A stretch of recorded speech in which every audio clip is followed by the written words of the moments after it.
नमस्कार दोस्तों, स्वागत है आपका हरीश अकेडमी में। हूं हरीश और आज हम बात करेंगे स्टैटिक्स की यानी सांख्यिकी की। और इसके अंतर्गत हम माध्य, माध्यिका और बहुलक के बारे में अध्ययन करेंगे कि आखिर ये माध्य, माध्यिका और बहुलक क्या होता है, यानी मीन, मीडियन और मोड। क्लियर। और इसी के अंतर्गत ही हम 3 श्रेणियों की बात करेंगे। एक्चुअली ये श्रेणियां कुछ भी नहीं है, इन्हीं माध्य, माध्यिका और बहुलक को पढ़ने के नजरिए यानी तरीके हैं कि कुछ ऐसे इसमें क्वेश्चन होंगे जो कि नॉर्मल टाइप के होंगे, उनको हम कहेंगे व्यक्तिगत श्रेणी। अभी हम समझेंगे कि व्यक्तिगत श्रेणी क्या है, खंडित श्रेणी क्या है और सतत श्रेणी क्या है। सबसे पहले हम समझते हैं इसमें कि सांख्यिकी क्या है। सांख्यिकी क्या है? सांख्यिकी गणित की एक शाखा है जिसके अंतर्गत हम असंग्रहित आंकड़ों को संग्रहित आंकड़ों में बदलकर सूचना प्राप्त करते हैं। यानी कुछ नहीं है, अगर आपके पास एक रॉ मटेरियल में डेटा है तो उसको एक सिस्टमेटिक वे में इकट्ठा करके और उससे हमें एक यूजफुल इंफॉर्मेशन प्राप्त होती है, उसको क्या कहते हैं? हम सांख्यिकी कहते हैं। ठीक है, तो सबसे पहले हम देखते हैं माध्य, माध्यिका और बहुलक में व्यक्तिगत श्रेणी यानी पर्सनल श्रेणी क्या होती है, पर्सनल सीरीज क्या होती है, इसके बारे में हम बात कर लेते हैं। एक्चुअली क्या होता है, ये 3 तरीके होते हैं माध्य, माध्यिका और बहुलक को पढ़ने के। तो यहां पर जो पर्सनल श्रेणी है या व्यक्तिगत श्रेणी है, इसमें क्या होता है, आपके पास केवल एक सिंपल डाटा रहता है। जैसे कि मैं यदि कहूं 1, 2, 3, 4 और ये 5, इनका हमें क्या निकालना हो, माध्य निकालना हो या माध्यिका निकालनी हो या इसकी बहुलक निकालना हो, तो ये जो सिंपल वे में अगर आपके पास केवल डेटा है और उसको क्लासिफाई नहीं किया गया है, इसके अलावा कुछ भी इंफॉर्मेशन नहीं दी गई है और सिंपल आपको यदि माध्य निकालना हो, माध्यिका निकालना हो, तो उसको ऐसे डेटा हमें प्राप्त होता है। और इसका आसानी से हम बहुलक निकाल सकते हैं, माध्य निकाल सकते हैं, माध्यिका निकाल सकते हैं। सिंपल। अभी हम समझेंगे कैसे निकालते हैं, लेकिन सबसे पहले हम इनको समझ लेते हैं। व्यक्तिगत श्रेणी को हम अवर्गीकृत श्रेणी भी कह सकते हैं, क्योंकि इसमें कोई क्लासिफिकेशन नहीं दिया है। एक लाइन में हमें केवल डेटा प्राप्त है, इसके अलावा कोई भी इंफॉर्मेशन इसमें नहीं है कि एक अनुक्रमांक के कितने नंबर हैं या कितने स्टूडेंटों का 20 नंबर हैं, ऐसा कुछ भी इसमें क्लासिफिकेशन नहीं दिया है। केवल आपको सिंपल डेटा दिया है और इसका दिया है आपको माध्य निकालो, माध्यिका निकालो, बहुपद निकालो। तो इसमें क्या है, वर्गीकरण नहीं है, इसलिए इसको कहते हैं अवर्गीकृत श्रेणी। उसी प्रकार से इन दो को कहेंगे वर्गीकृत श्रेणी। किसको? खंडित श्रेणी को। सतत श्रेणी को क्या कहते हैं? वर्गीकृत श्रेणी।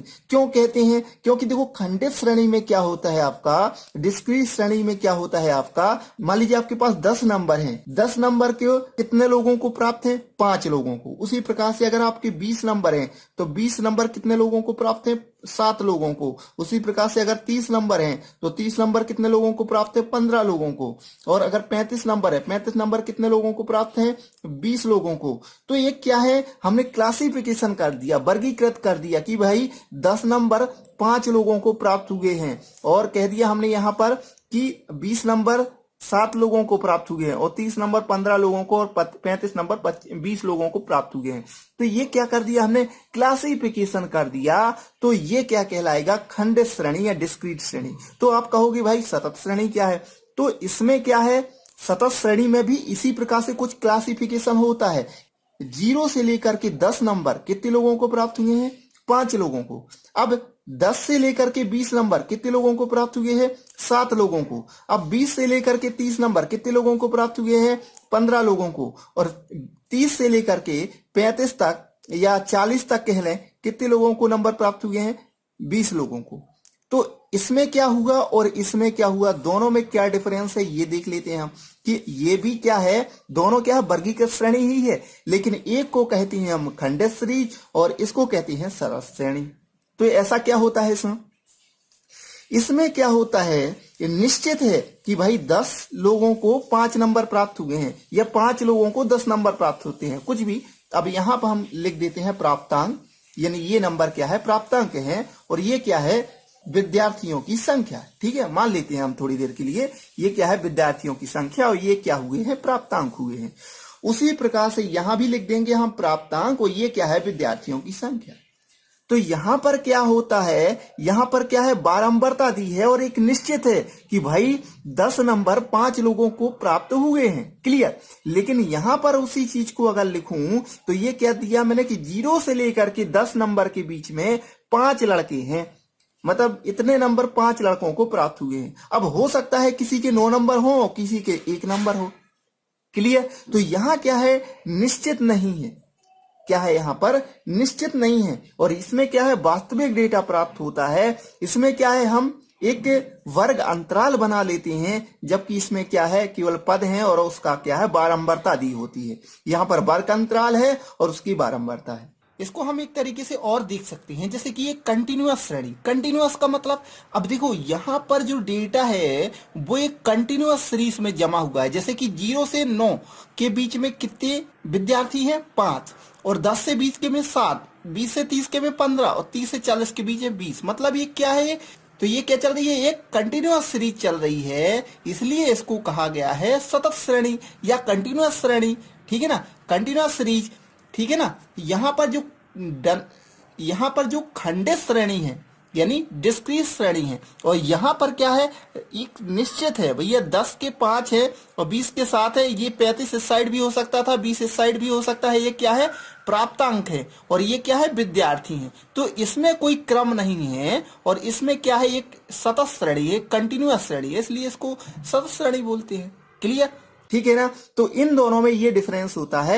इन श्रेणी को आप अच्छी तरह से देख लो, क्योंकि अभी हम इससे संबंधित क्वेश्चन करेंगे तो आपको एकदम क्लियर हो जाएगा कि आखिर ये क्या होते हैं और किस टाइप से इसमें क्वेश्चन पूछे जाते हैं। सबसे पहले हम अभी बात करेंगे पर्सनल सीरीज की, यानी व्यक्तिगत श्रेणी की। इसके बाद हम खंडित श्रेणी के क्वेश्चन करेंगे, इसके बाद हम सदस्य श्रेणी के क्वेश्चन करेंगे, क्लियर। तो आइए अब देखते हैं हम पर्सनल श्रेणी में मध्य, माध्यिका और बहुलक। इसके बाद हम देखेंगे खंडित श्रेणी में, और इसके बाद हम देखेंगे सतत श्रेणी में। अधिकतर जो क्वेश्चन पूछे जाते हैं वो पर्सनल श्रेणी के ही पूछे जाते हैं। अगर सिंपल से क्वेश्चन पूछे जाएंगे तो पर्सनल श्रेणी के ही पूछे जाएंगे, लेकिन अगर आपका थोड़ा सा भी टफ होता है तो वो आपका डिस्क्रीट और कंटिन्यूअस श्रेणी में चला जाएगा, क्लियर। तो हम सभी को इसमें पढ़ेंगे, टेंशन लेने की कोई बात नहीं है, आपको बहुत इजी लगेगा, क्लियर। आइए शुरू करते हैं। जैसे कि पहला क्वेश्चन है और बहुत ही सिंपल सा है। इसमें हमें क्या है, माध्य समांतर माध्य निकालना है। देखो सबसे पहले हम समांतर माध्य और माध्य की अगर बात करें तो समांतर माध्य का अगर पर्सनल श्रेणी की बात करें तो वही होगा जो हमने औसत में पढ़ा था। कैसे, अभी हम इसको क्वेश्चन करेंगे तो आपको और क्लियर हो जाएगा, लेकिन मैं आपको सिंपल बता दूं कि जो माध्य का मतलब होता है वो लगभग बिल्कुल सेम टू सेम औसत के समान ही होता है। इसके सारे क्वेश्चन पर्सनल श्रेणी के जितने होंगे वो समांतर माध्य के बिल्कुल औसत के समान ही सॉल्व होंगे। औसत में क्या होता था, समस्त प्रेक्षणों का योग बटे प्रेक्षणों की संख्या। तो यहां भी क्या होगा, इन सभी को टोटल कर देंगे और बटे जितनी संख्या है, जैसे कि 7 5 12, 12 2 14, 14 6 20, हमने क्या कर दिया, सभी को टोटल कर दिया। कितनी संख्या है, 4, तो 4 का भाग दे दिया, तो 4 5 20, यानी समांतर माध्य आपका क्या आ गया, 5 आ गया। औसत भी क्या होगा, 5 आ गया, और माध्य कहेंगे तो माध्य भी क्या है, 5 है। यानी आपको घुमा फिरा करके करना वही है जो औसत में किया था, आपको कंफ्यूज होने की जरूरत नहीं है। इसका आंसर सिर्फ 5 ही होगा। हो सकता है वो इसी को इस टाइप में भी पूछ ले कि यदि 8 4 a और 10 का समांतर माध्य 6 हो तो a का मान ज्ञात करो। यानी वैसा ही क्वेश्चन है जिसका से हमने औसत में किया था। यदि आपने औसत वाला चैप्टर देखा होगा तो आपको ये ऑटोमेटिक बन जाएंगे। यहाँ पर कितनी संख्या है, 4 संख्याएं हैं, 8 + 4 + a प्लस ये 10 हो जाएगा, और बटे क्या कर देंगे, हम 4 कर देंगे। इन सब का औसत या समांतर माध्य कितना दिया है, 6 दिया है, या औसत भी दिया होता तो भी वही लिखते, यहीं पे आ जाता 6, क्योंकि सभी का फॉर्मूला ही होता है समस्त प्रेक्षणों का योग बटे प्रेक्षणों की संख्या बराबर कितना है, 6। यानी समांतर माध्य बराबर हो क्या है, समस्त प्रेक्षणों का योग बटे प्रेक्षणों की संख्या, तो वही हमने लिख दिया। अब यहाँ क्या हो जाएगा, 8 4 12 और 12 10 हो जाएगा 22, तो यहाँ कर देंगे 22 और प्लस a है हमारे पास, तो a कर दिया, ठीक है। और 6 का 4 में यहाँ 3 गुणा हो जाएगा, तो 6 चौको 24, ठीक है। तो a बराबर क्या हो जाएगा, a बराबर 22 साइड आएगा, तो 24 में से 22 माइनस होगा, तो a बराबर आ गया आपका 2। तो इस टाइप से भी क्वेश्चन आ सकता है कि किसी एक संख्या को यहाँ पर विलोपित कर दिया जाता है तो उसका समांतर माध्य देना आवश्यक है, और समांतर माध्य दिया है तो आप आसानी से उस विलोपित मान का मान निकाल सकते हैं, उस विलोपित संख्या का मान निकाल सकते हैं। क्लियर। अब देखते हैं थोड़ा अगला क्वेश्चन। ये अगला क्वेश्चन है कि 10 प्रेक्षणों का माध्य 14 है। यदि प्रत्येक प्रेक्षण में 5 जोड़ा जाता है तो परिणामी माध्य क्या होगा। तो यहां पर क्या दिया है 10 प्रेक्षण, तो हमें इसी प्रकार से क्वेश्चन मिलते थे औसत में कि 10 प्रेक्षणों का औसत 14 है, यदि प्रत्येक प्रेक्षण में 5 जोड़ा जाता है तो परिणामी औसत क्या होगा। कुछ इसी टाइप से मिलते हैं, आप देख सकते हैं पुराने वीडियो औसत के, तो आपको इस टाइप के क्वेश्चन बन जाएंगे। तो यहाँ पर करना क्या है, अगर 10 प्रेक्षणों का माध्य 14 दिया है तो हम इसको क्या कर देंगे गुणा, तो हमें क्या मिल जाएगा यहाँ पर टोटल प्रेक्षण का योग मिल जाएगा। तो 14 धाम कितना होता है 140, यानी टोटल आपका जो संख्याओं का योग आ जाएगा वो आ जाएगा 140। और फॉर्मूला क्या होता है समस्त प्रेक्षणों का योग, ठीक है, और बटे प्रेक्षणों की संख्या, और यहाँ पर क्या हो जाएगा आपका माध्य। तो माध्य कितना दिया है आपका 14, तो अब 14 धम्मा 140, तो क्या आ जाएगा ये समस्त प्रेक्षणों का योग, तो वो आ गया हमारे पास 40। क्लियर। तो ऐसे पता चल गया आपको कि गुणा क्यों करते हैं हम, क्योंकि इसका फॉर्मूला ही होता है समस्त प्रेक्षणों का योग बटे प्रेक्षणों की संख्या। तो बराबर हमने लिख दिया उसका माध्य कितना दिया है 14, तो 14 का इसमें गुणा हो गया, ठीक है, तो योग आ गया हमारे पास 140। अब प्रत्येक प्रेक्षण में 5 जोड़ा जाता है। कुल प्रेक्षण कितने हैं आपके 10, तो 10 में 5 5 जोड़ेंगे, यानी कितना जुड़ेगा टोटल 50 जुड़ेगा, तो कितना हो गया पदम 50 यानी 190 हो गया, ठीक है ना। और टोटल प्रेक्षण कितने हमारे पास 10 हैं, तो कुल प्रेक्षणों का योग बटे प्रेक्षणों की संख्या, तो ये आ गया आपका नया औसत या नया माध्य, एक ही चीज है। क्लियर, ये आ गया आपका आंसर। इसको हम एक और तरीके से कर सकते थे कि जब हम कह रहे हैं यहाँ पर कि टोटल औसत कितना दिया है या माध्य कितना दिया है 14, ठीक है, 14 माध्य तो दिया है, अब सभी में 5 5 जोड़ना है, मतलब क्या होगा कि इनका औसत क्या होगा 5 ही होगा, तो 5 को इसमें जोड़ देंगे, यानी टोटल क्या आंसर क्या जाएगा आपका 19। तो किसी भी विधि से करो आप, लेकिन आपको पता होना चाहिए कि आखिर ये ऐसा कैसे होगा, तो इसलिए मैं यहां पर डिस्क्राइब कर देता हूं। क्लियर। अब देखते हैं हम अगला क्वेश्चन, तो आपको और क्लियर होगा। यहां पर ये अगला क्वेश्चन है कि यदि 5 संख्याओं x+1, x+2, x+3, x+4 और x+5 का माध्य 15 हो तो प्रथम 3 संख्याओं का माध्य क्या होगा। यहां पर आपको कुछ नहीं करना, जो संख्या है हम जानते हैं उन सभी का योग करना है। तो हमने एक संख्या हो गई, ये दूसरी संख्या, ये तीसरी संख्या, और ये चौथी संख्या, और ये अगली हो जाएगी हमारी 5वीं संख्या। इस सब का क्या करना है हमें योग, और बटे प्रेक्षणों की संख्या कितनी है 5, और बराबर दिया है कितना माध्य कितना दिया है 15, तो हमने बराबर माध्य लिख दिया। माध्य बराबर सभी प्रेक्षणों का योग बटे प्रेक्षणों की संख्या। अब यार इसको क्या करेंगे हम टोटल करेंगे, तो 5x है तो लिख दिया हमने 5x, और प्लस 3 3 दूनी 6 6 4 10 और 5 15, तो ये हो गया आपका पास 15 बटे ये 5, और बराबर दिया ये 15। ठीक है, अब यहां से कॉमन निकाल लो, या फिर यहाँ इसका 3 गुणा कर दो, कुछ भी कर सकते हैं। तो 5 5 15, 3 कॉमन आ गया, ठीक है, और ये 5, तो 5 से 5 कैंसल, बराबर आ गया आपका 15। तो x बराबर क्या हो जाएगा 15 में से ये 3 इस साइड जाएगा तो माइनस हो जाएगा, तो x बराबर क्या आ गया आपके पास 12। x का मान आ गया हमारे पास 12, तो हम आसानी से संख्याओं का मान निकाल सकते हैं कि इसका मान क्या होगा x+1 का, इसका मान हो जाएगा आपका 13, x+2 का कितना हो जाएगा, x+2 का हो जाएगा 14, और x+3 का कितना हो जाएगा 15। यानी अब 3 संख्याओं का, प्रथम 3 संख्याओं का माध्य क्या होगा ये निकालना है, तो बड़ी आसानी के साथ निकाल सकते हैं। आंसर क्या हो जाएगा 14। 14 क्यों होगा, अब इन सबको टोटल करेंगे तो 14 दूनी 28, 14 × 42, यानी इनका टोटल हो जाएगा 42, और 3 का भाग दे देंगे तो आंसर आ जाएगा आपका 14। मैंने ऐसा क्यों किया, क्योंकि अक्सर आप याद रखना, जो बीच की संख्या होगी और एक निश्चित सीरीज में होगा तो उसका औसत हमेशा बीच की संख्या होगी। यानी कह लूं यदि 1 2 3 4 5 यदि दिया हुआ है, तो इसका अगर मैं औसत कहूं तो एक नजर में औसत क्या हो जाएगा 3, क्योंकि ये एक निश्चित सीरीज में है और बीच की संख्या ही इसका क्या होता है औसत होता है। अगर आप चाहें इन सबको टोटल कर लें तो 3 दूनी 6 6 4 10 और 5 15, और 15 और संख्या कितनी है 5, तो 5 3 15, ये आ गया औसत आपका, या माध्य आ गया आपका 3। तो इस टाइप से ये एक ट्रिक होती है कि आप आसानी से उसका औसत या माध्य निकाल सकते हैं। क्लियर? इस टाइप से ये हो गया। हम अभी केवल हमने पर्सनल श्रेणी के क्वेश्चन इसमें सॉल्व किए हैं। यानी आपको सिंपल उसमें क्या था, डेटा दिया होता है और आपको उसका माध्य निकालना होता है। अभी आपको इसमें क्या होगी, बारंबारता दी होगी या आपको वर्ग अंतराल दिया होगा, तो वो वाले क्वेश्चन हम डिस्क्रीट और कंटिन्यूअस श्रेणी में बताएंगे। इससे पहले हम इसी श्रेणी पे आधारित इसके माध्यिका और बहुलक की क्वेश्चन और सॉल्व कर लेते हैं। इसके बाद हम डिस्क्रीट और कंटिन्यूअस श्रेणी की अगले वीडियो में बात करेंगे। क्लियर? तो आइए देखते हैं हम माध्यिका। तो हम माध्यिका की यदि बात करें तो अगर सिंपल वे में कहें तो ये क्या होती है, माध्यिका अनुमानित माध्य होती है। माध्य ही होता है लेकिन ये क्या होती है, अनुमानित माध्य होता है। यानी यहां पर अगर मैं कहूं कि 5, 3, 9, 7, 8, 1 की माध्यिका क्या होगी, तो यहां पर अगर हम मुझे इसका माध्यिका निकालना है तो इसके लिए सबसे पहला नियम होता है कि इसको सबसे पहले बढ़ते या घटते क्रम में अरेंज करना पड़ेगा हमें। तो इसको अगर बढ़ते या घटते क्रम में अरेंज करूं तो पहले क्या होगा, 1 होगा, फिर होगा 3, फिर इसके बाद 5, इसके बाद 7, इसके बाद 8 और इसके पास 9। ये मैंने क्या कर दिया, इसको बढ़ते क्रम में अरेंज किया। अगर घटते क्रम में भी करता तो 9, 8, 7, 5, 3, 1 ऐसा हो जाता है।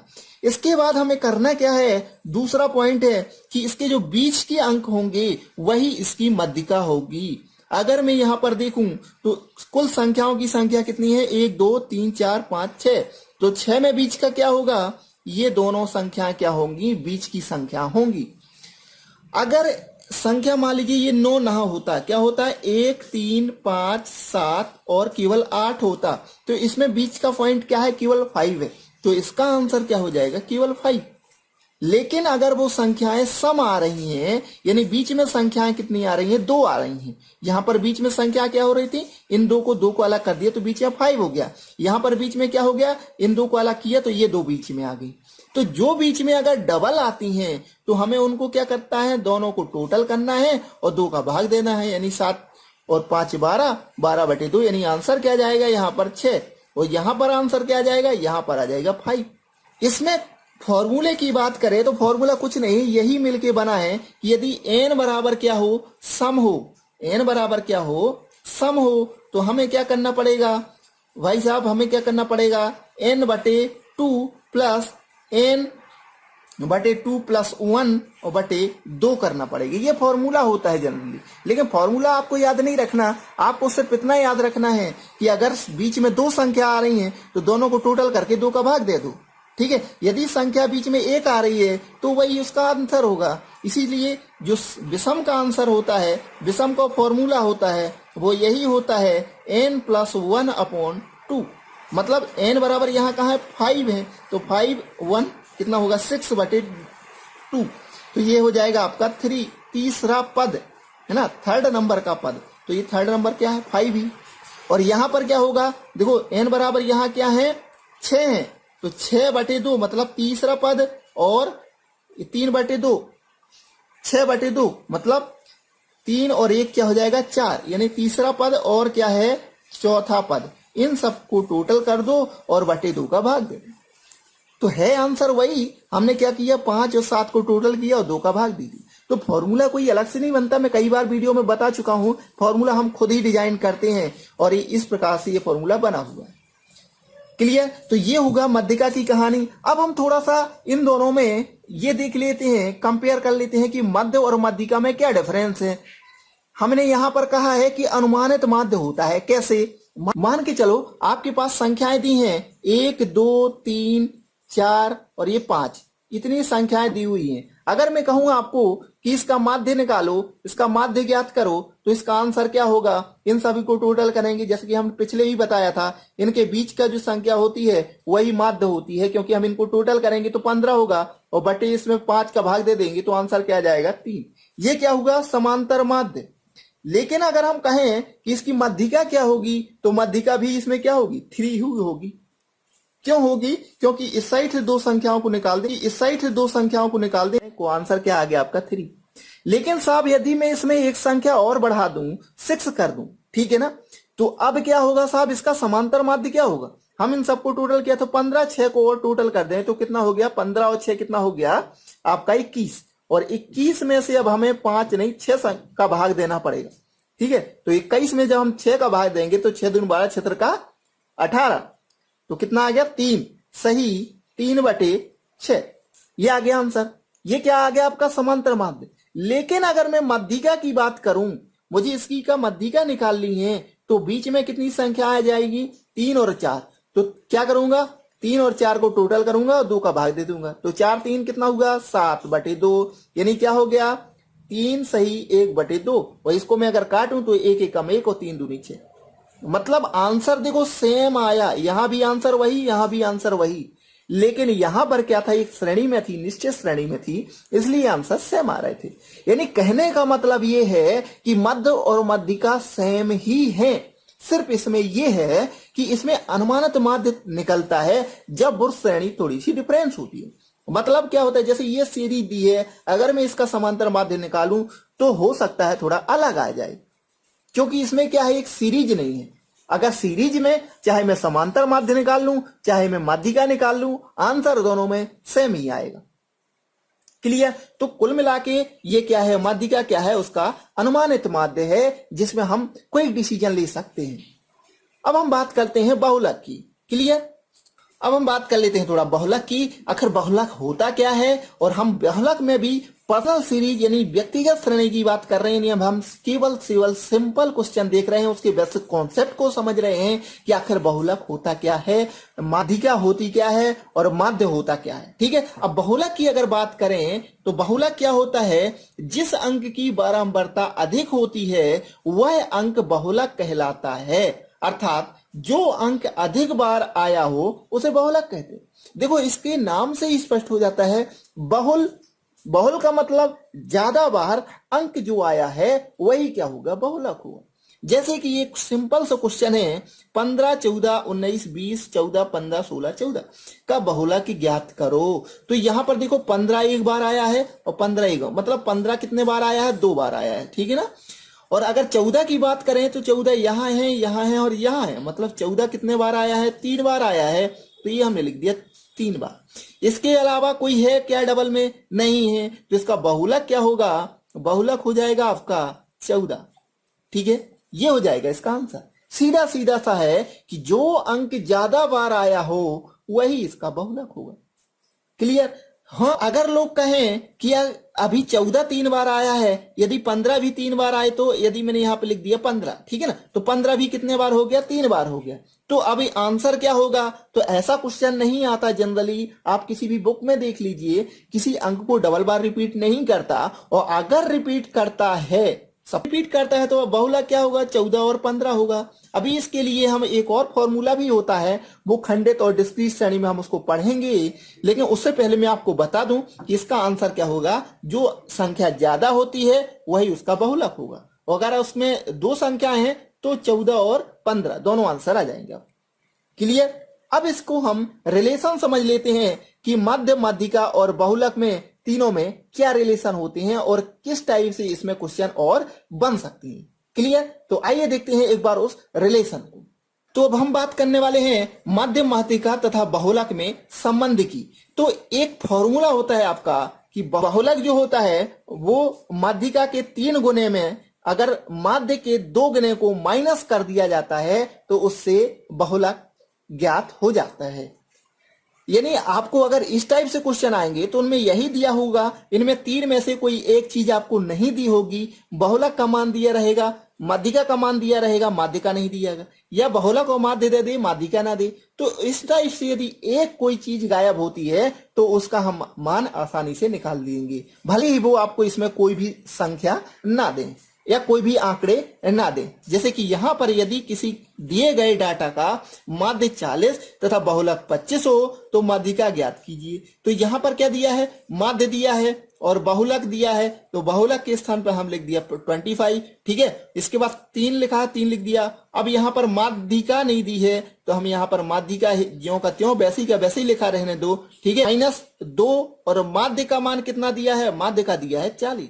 हमने सिंपल वहां पर डाटा पुट कर दिया और 40 दूनी होता है 80, तो ये माइनस का इस साइड आएगा तो प्लस का हो जाएगा, तो 80 और 25 मतलब कितना हो जाएगा आपका 105। ठीक है, 105 बराबर थोड़े माध्यिका, तो बराबर ये 3 नीचे आ जाएगा तो 3 का भाग चला जाएगा, बराबर क्या हो जाएगा माध्यिका। ठीक है, तो इससे आप माध्यिका का मान निकाल सकते हैं। 3 का भाग दे दो, 3 त्रिका 9 और 3 5 15, तो ये आ गया 35। माध्यिका का मान आ गया आपका 35। तो इस टाइप से यदि क्वेश्चन आते हैं, ये हुआ अभी पर्सनल श्रेणी। अभी हम डिस्क्रीट श्रेणी और कंटिन्यूस श्रेणी के क्वेश्चन करेंगे जो इससे थोड़ा सा टफ होंगे, या टफ तो नहीं होते, कह लें थोड़ा सा अलग होंगे, तो आपको करने में और मजा आएगा। तो अगले वीडियो में उसको डिस्क्राइब करेंगे। थैंक यू दोस्तों, अगर आपको ये वीडियो पसंद आए तो प्लीज लाइक शेयर कमेंट करना ना भूलें। मिलते हैं अगले वीडियो में, तब तक के लिए नमस्कार।